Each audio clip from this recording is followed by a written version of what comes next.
பிடிக்கும் கலையை பற்றி வள்ளுவர் ரொம்ப அழகாக சொல்லுகிறார். அல்லல் அருள் ஆள்பாவர்க்கு இல்லை, வழி வழங்கும் மல்லல் மா ஞாலம் கரி அப்படிங்கிறார். அல்லல் என்பது உங்களுக்கு தெரியும், நாம் துன்பத்தில் இருப்பதுதான் அல்லல் என்பது. அல்லல் பற்று ஆற்றாத அழுத கண்ணீர். இந்த அல்லல் என்கிற வார்த்தையை வள்ளுவம் பல இடத்தில் சொல்லும்.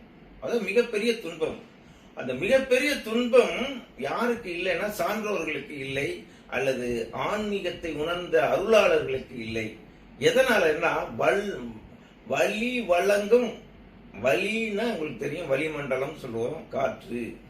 காற்று அந்த மனிதனுக்கு தேவையானதை கொடுப்பதனால் இந்த சான்றோர் உலகம் அல்லல் இல்லாமல் வாழுகிறது என்பதை வள்ளுவர் மிக சிறப்பாக சொல்லியிருக்கிறார். அல்லல் அருள் ஆள்பாவர்க்கு இல்லை, வழி வழங்கும் மல்லல் மாஞாலங்கரி. இந்த சான்றோர் உலகம் இந்த காற்றை பயன்படுத்துന്നത്. காற்றை நாம இப்ப உணவை பயன்படுத்த வேண்டும் என்று நீங்க யூடியூப்பை திறந்தாலே அந்த உணவை சாப்பிடுங்கள், இந்த உணவை சாப்பிடுங்கள், அந்த காய்கறியை சாப்பிடுங்கள், ஏகப்பட்ட உணவு முறைகள் சொல்லுகிறார்கள். ஆனால் காற்றை பிடிக்கும் கணக்கை சொல்லிக் கொடுப்பவர்கள் யாரும் இருக்கிறார்களா? காற்று தான் முதல்ல ரொம்ப முக்கியம். காற்று நான் சொன்னோம், காற்று ஒரு பங்கு இருந்தால் அதிலே அரை பங்கு வெப்பம் இருக்க வேண்டும், அதிலே கால் பங்கு நீர் இருக்க வேண்டும். வாத பித்த சிலேத்துமம் அப்படிங்கிறது. வாதம் என்பது காற்று,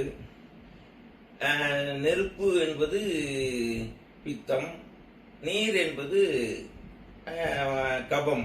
வாத பித்த சிலேத்துமம் இந்த மூன்றையும் அந்த மிகினும் குறையினும் நோய் செய்யும் வழி முதலாக எண்ணிய மூன்று அப்படின்னு வள்ளுவர் சொல்லுவார். இது கூடினாலும் நோய், இது குறைந்தாலும் நோய். ஆக ரொம்ப முக்கியமானது, உணவை விட ரொம்ப முக்கியமானதுன்னு சொன்னா அந்த காற்று தான். அந்த காற்றை பற்றி தெரிந்து கொள்ள வேண்டும். இன்றைக்கு பல பேருக்கு அது சொல்லிக் கொடுக்க தெரியாது, அல்லது சொல்லிக் கொடுப்பவர்கள் இந்த வித்தையை அறிந்திருக்கிறார்களா என்றால் அதான் இல்லை. அதனாலதான் திருமூலர் ரொம்ப வேதனையோடு சொல்லுவாரு, காற்றை பிடிக்கும் கணக்கறிவாளர் இல்லை அப்படின்பாரு. காற்றை பிடிக்கும் கணக்கறிவாளருக்கு கூற்றை உதைக்கும் கூறி அதுவாகுமே அப்படின்பாரு.